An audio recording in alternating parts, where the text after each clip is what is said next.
Hello friends, मैं हूं doctor नवीन अग्रवाल। मैं एक इंटरवेंशनल कार्डियोलॉजिस्ट और गुजरात के वलसाड़ और वापी एरिया में प्रैक्टिस करता हूं। आज आपके लिए एक इंपॉर्टेंट और यूजफुल टॉपिक। आज हम बात करेंगे क्या स्टैटिन्स या कोलेस्ट्रॉल कम करने वाली दवा लेने से किसी को डायबिटीज स्टार्ट हो सकती है। क्या ये दवा डायबिटीज़ के इंसिडेंस को बढ़ाती है। एक्चुअल में बहुत ज़्यादा कॉन्ट्रोवर्शियल टॉपिक है और इस बारे में काफ़ी लोग हमारे इस कमेंट चैट बॉक्स में भी बात करते हैं कि स्टैटिन से डायबिटीज़ बढ़ती है। आप लोगों को स्टैटिन्स खिलाना चाहते हैं एलोपैथिक दवाओं से। एक बीमारी के लिए हम दवा देते हैं और दूसरी बीमारी चालू हो जाती है। डायबिटीज़ तो बहुत डेंजरस बीमारी है। अगर आपने पेशेंट को दे दिया तो पेशेंट को डायबिटीज़ ही हो जाएगी। तो फ़ायदा क्या है ये सारी चीज़ों का। तो ऑब्वियसली देखिए, कोई भी चीज़ का अगर अध कचरा ज्ञान हो तो वो बहुत ज़्यादा डेंजरस होता है, क्योंकि उसके वजह से आप 50-100 लोगों को जो एक्चुअल में इंडिकेशन है या जहाँ एक्चुअल में उसकी ज़रूरत है वहाँ पे भी आप देने से वंचित कर देते हो। क्योंकि कई मेरे ग्रुप में भी कई डॉक्टर्स भी ऐसे हैं जो इस तरह के स्टूपिड मैसेजेस करते हैं कि आप लोगों को मारना चाहते हैं, आप लोग उनको स्टैटिन्स देना चाहते हैं, स्टैटिन से तो डायबिटीज़ हो जाती है, तो उससे तो लोगों की ज़िंदगी ख़राब हो जाती है। आप एलोपैथी वाले लोग फार्मा कंपनी के गुलाम हैं, आप उनको लूटना चाहते हैं और इस तरह की बातें लोग करते हैं। ऑब्वियसली उनको मैं यही कहता हूँ कि उनको अपनी टेक्स्ट बुक नॉलेज को सुधारना चाहिए। अपनी जो उनको नॉलेज है उस बारे में, सब्जेक्ट के बारे में वो जानते हैं, उसको थोड़ा पढ़ना चाहिए, फिर बातें करनी चाहिए। सोशल मीडिया में कुछ भी बकवास करना जिसके बारे में आपको कुछ भी नहीं पता है, आपने सिर्फ किसी से कहीं सुनी बात सुन ली कि किसी ने बोला कि स्टैटिन से डायबिटीज़ बढ़ जाता है तो हम भी मान लेंगे डायबिटीज़ बढ़ जाता है और फिर लोगों की ज़िंदगी खराब हो जाती है। तो वैसा अधकचरा ज्ञान होने का मतलब नहीं है। इस टॉपिक को आज इसलिए हम डिफाइन करेंगे कि एक्चुअल में है ऐसी कोई थोड़ी आर्टिकल जो ये बोलते हैं कि स्टैटिन से डायबिटीज़ का चांस बढ़ सकता है, पर उसकी एक्चुअल में क्या इंपॉर्टेंस है और क्या इसका मतलब ये है कि हर आदमी को लेंगे हम तो डायबिटीज़ हो जाएगी, तो इसलिए हर आदमी को ही देना बंद कर देना चाहिए, और कौन से स्टैटिन से इसके चांसेस बढ़ते हैं, वो सारी चीज़ों पर बात करेंगे। टॉपिक काफ़ी इंटरेस्टिंग और यूजफुल होगा, इसलिए रिक्वेस्ट करूँगा कि एंड तक देखें। जो लोग हमारे चैनल पर नए हैं उन्हें रिक्वेस्ट करूँगा कि चैनल को सब्सक्राइब करें। जो लोग इस कंटेंट को इंग्लिश में देखना चाहते हैं उनके लिए रिसेंटली डॉक्टर नवीन अग्रवाल कार्डियो केयर इंग्लिश करके इन्होंने चैनल स्टार्ट किया, आप उस कंटेंट को इंग्लिश में भी देख सकते हैं।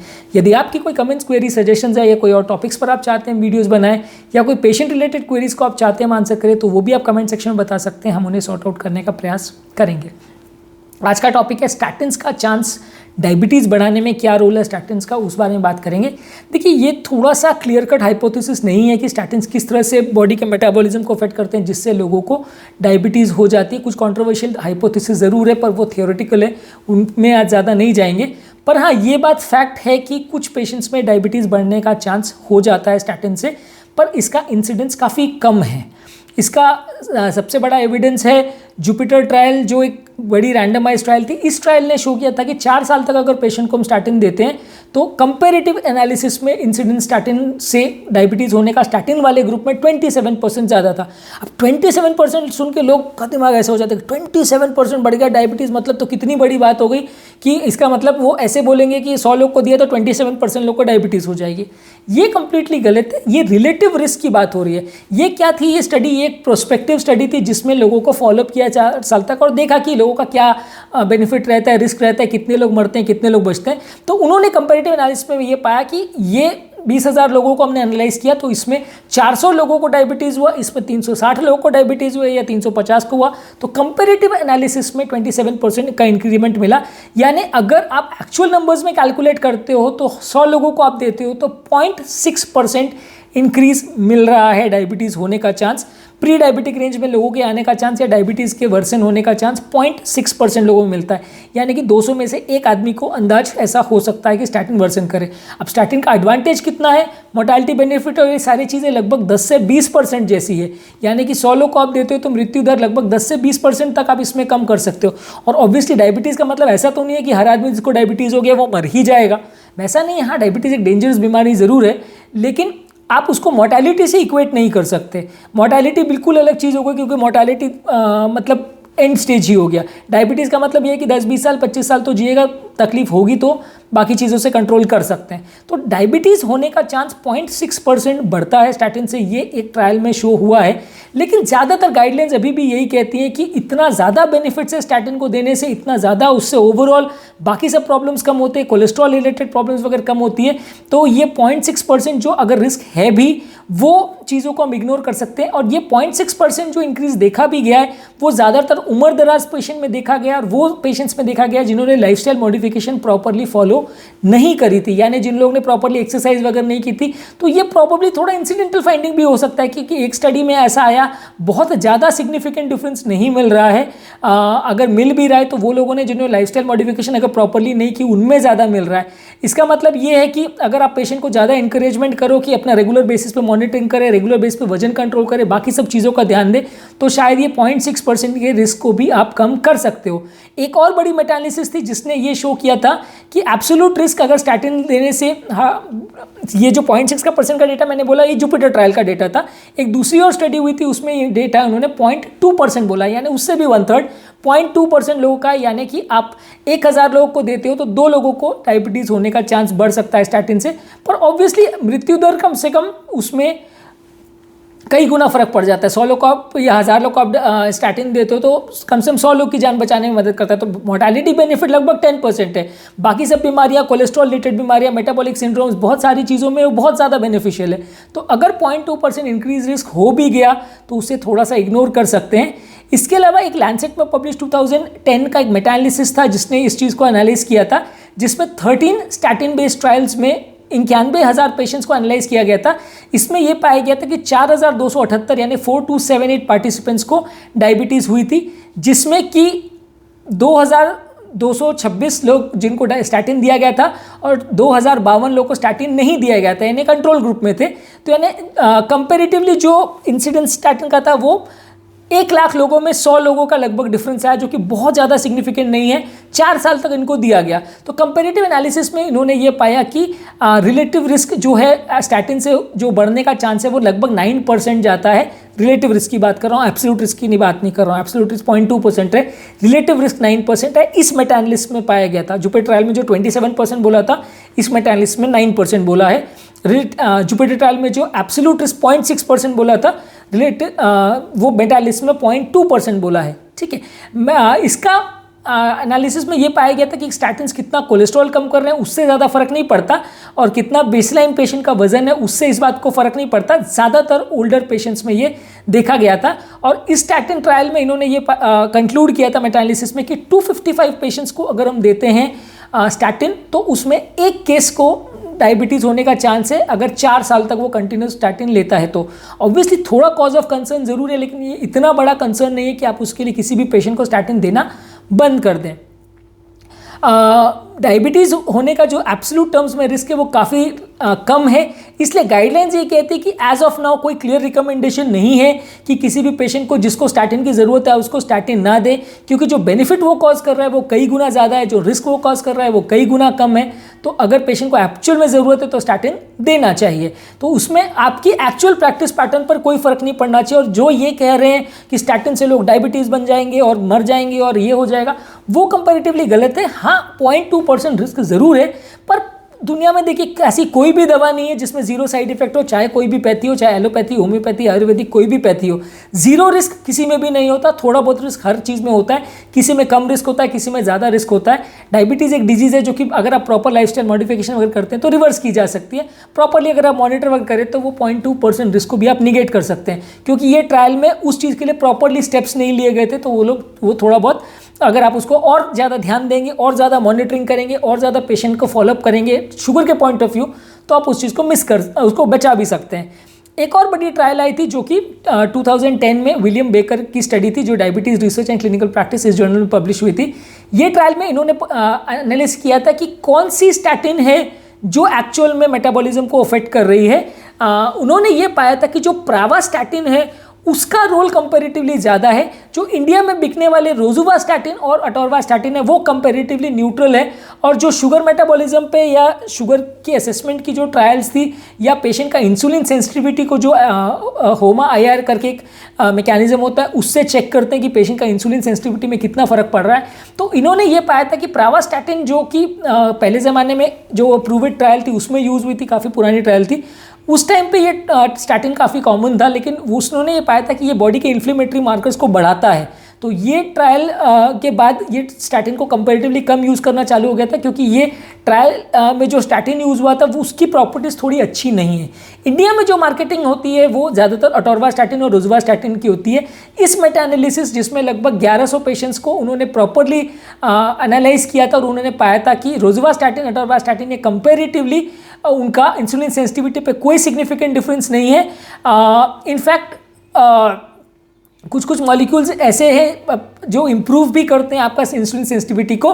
कंपैरेटिवली रोज़ुवास्टैटिन अटोरवास्टैटिन का कोई ज़्यादा इंप्रूवमेंट नहीं है, तो इसलिए इसमें टेंशन लेने की ज़रूरत नहीं है आपको। अगर थोड़ा बहुत अगर कोलेस्ट्रॉल मेटाबॉलिज्म पे सिग्निफिकेंट इफेक्ट हो भी रहा है तो उसके लिए आप टेंशन ना ले तो चलेगा।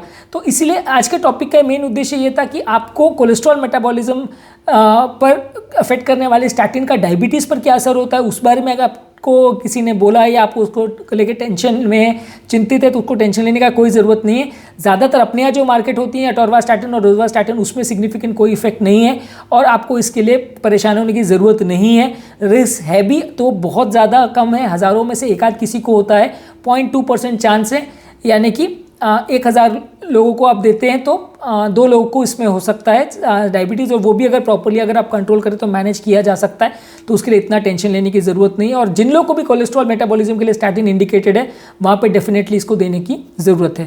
तो आज के टॉपिक पर हमने बात की स्टैटिन और डायबिटीज़ के इंसिडेंस के बारे में, और मैं आपको अश्योर करूँगा कि इस बारे में आप चिंतित ना हो, ये इतना इशू बड़ा नहीं है और इसके लिए रेगुलर प्रैक्टिसेस जो लोग को ऑलरेडी ऑब्वियसली जिनको लोग को डायबिटीज़ है उनको तो देना ही है, उनमें तो कोई डाउट ही नहीं है, पर प्री डायबिटिक रेंज वाले पेशेंट में अगर आप दे रहे हो स्टैटिन तो भी कोई बुरा नहीं है, पेशेंट को कोई सिग्निफिकेंट नुकसान नहीं होगा। थोड़े लोगों का 1 in 1000 का 1000 में एक आध किसी का स्टैटिन से डायबिटीज़ बढ़ने का चांस हो सकता है, पर वो उतना इफेक्टिव या इतना बड़ा प्रॉब्लम नहीं है कि उसके लिए आप स्टैटिन देना बंद कर दे पेशेंट को। अब हम बात करेंगे कौन से स्टैटिन्स का इंडिविजुअली क्या इफेक्ट है इंसुलिन सेंसिटिविटी पर। इसके लिए भी एक मेटा एनालिसिस हुई थी कि डिफरेंट स्टैटिन्स में कंपैरेटिव एनालिसिस करने के लिए कि किसमें ज़्यादा फर्क पड़ता है इंसुलिन सेंसिटिविटी पर, किसमें कम पड़ता है। बेसिकली विलियम बेकर के ग्रुप ने ये रिसर्च पब्लिश की थी 2010 में, और ये diabetes research and clinical practice में पब्लिश किया हुआ एक डेटा था। इस डेटा के माध्यम से उन्होंने ये अटोरवास्टैटिन, रोज़ुवास्टैटिन, सिम्वास्टैटिन और प्रावास्टैटिन को असेस किया। उनकी सारी स्टडीज़ में सारे पेशेंट्स को असेस किया और मेटा एनालिसिस की, जिसमें सारे पेशेंट्स का इंसुलिन सेंसिटिविटी को एनालाइज किया। एक होमा आईआर करके एक इंसुलिन सेंसिटिविटी को जज करने का एक मैकेनिज्म होता है कि उसमें बॉडी का इंसुलिन लेवल्स कितना बढ़ रहा है और रिसेप्टर पर इंसुलिन कितना काम कर रहा है, उसको असेस करने का कोशिश किया। तो इस के माध्यम से उन्होंने ये पाया कि जो इंसुलिन पर जो इफेक्ट है वो अलग अलग स्टैटिन्स का सेम नहीं है, अलग अलग है। अटोरवास्टैटिन, रोज़ुवास्टैटिन ये कॉमनली मार्केटेड स्टैटिन जो इंडिया में यूज़ किया जाते हैं, इनका कंपैरेटिवली इंसुलिन पर जो इफेक्ट है वो कंपैरेटिवली न्यूट्रल है बाकी सब स्टैटिन्स के कंपैरिजन में। इन्होंने ये पाया है कि प्रावास्टैटिन जो इंडिया में मार्केट नहीं होता, फॉरेन कंट्रीज़ में मार्केट होता है, प्रावास्टैटिन का कंपैरेटिवली थोड़ा सा न्यूट्रल इफेक्ट है, वो इंसुलिन पर बिल्कुल असर नहीं करता, रादर थोड़ा सा बेनिफिशियल इफेक्ट है। सिम्वास्टैटिन का सबसे खराब इफेक्ट है। सिम्वास्टैटिन वेस्टर्न कंट्रीज़ में काफ़ी मार्केट होता है, यूएस से जो हमारे कई पेशेंट्स आते हैं उनको सिम्वास्टैटिन लिखा हुआ होता है, क्योंकि ये इंडिया में मार्केट नहीं होता, वहाँ पे होता है। पर सिम्वास्टैटिन का कंपैरेटिवली पाया गया था कि इंसुलिन सेंसिटिविटी पे सबसे खराब इफेक्ट है, प्रावास्टैटिन का सबसे अच्छा इफेक्ट है। अटोरवास्टैटिन और रोज़ुवास्टैटिन का कंपैरेटिवली न्यूट्रल इफेक्ट है। ये लोग दोनों जो इंसुलिन सेंसिटिविटी पर जो इनका इफेक्ट है वो बहुत ज़्यादा नहीं है, इसलिए इनके यूज़र्स को उतना ज़्यादा टेंशन लेने की ज़रूरत नहीं है जितना कि सिम्वास्टैटिन के यूज़र्स को लेने की ज़रूरत है।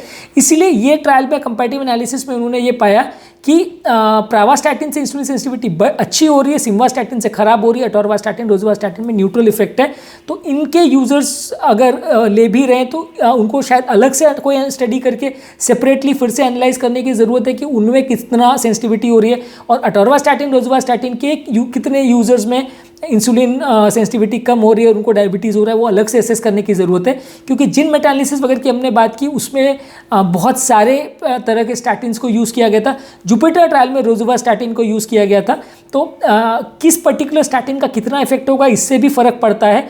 कंपैरेटिवली आप मान सकते हैं कि अटोरवास्टैटिन और रोज़ुवास्टैटिन का कम इफेक्ट है, सिम्वास्टैटिन का ज़्यादा नुकसानदायक इफेक्ट है, प्रावास्टैटिन का कम है। तो मेरे ख्याल से जो लोग ये टॉर्वास्टैटिन रोजुवास्टैटिन इंडिया में ज़्यादातर यूज़ कर रहे हैं उनको उतना टेंशन लेने की ज़रूरत नहीं है।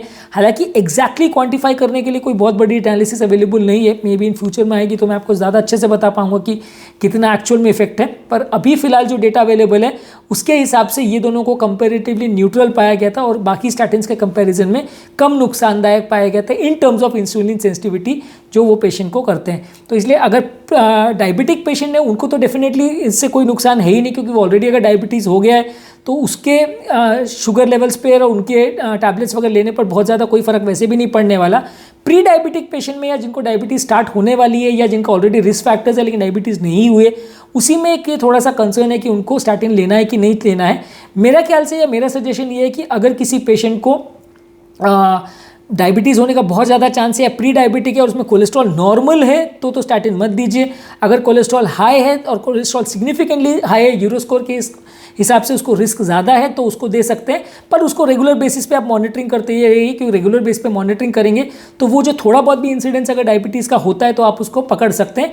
क्योंकि जो स्टडीज़ में शो किया गया था कि 0.2 या एक दूसरे ट्रायल में 0.6% जो इंसिडेंस है वो काफ़ी कम है, जो बेनिफिट है वो 10 to 15% है, यानी बहुत ज़्यादा है।